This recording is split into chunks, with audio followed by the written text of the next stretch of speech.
Каинный в огне, кто читает свои сны, поклоняюсь темноте. Nearly 3 decades ago, work had begun on a machine that could punch a hole through the fabric of reality, a hole straight through to another reality and beyond. The idea was that, with the right circumstances, we could find a universe with limitless energy. This would make up for the unimaginable amounts of power that the machine took up, and the irreparable damage it would likely do to Earth and the surrounding solar system.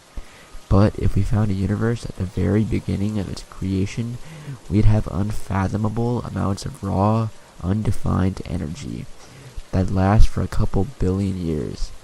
And at the same time, scientists would be able to study universes that followed entirely different laws of physics from our own.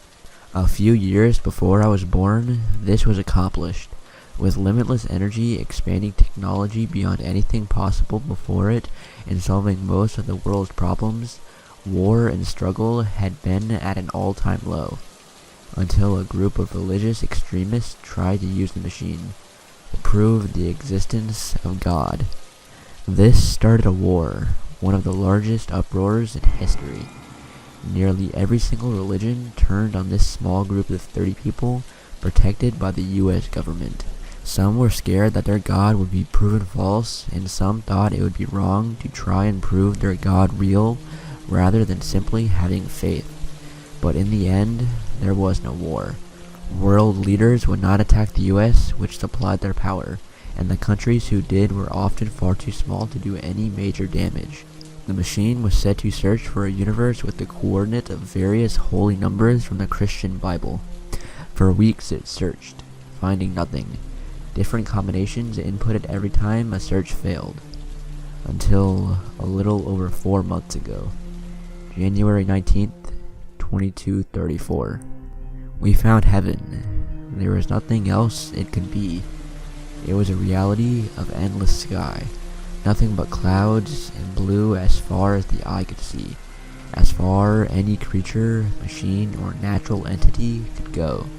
The air was breathable, fresh, and sweet even, and the light was dim but not too dark to see, and it was entirely empty. The only thing of note were red lakes. Every cloud had them, and they were incredibly fresh. They were still rippling upon entering the universe. Some, in fact, hadn't even fallen to the ground yet. The first 3 and even claimed they looked humanoid for a second.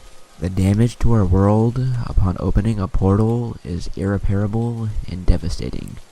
But we now know the damage to the other world is 1,000 times worse.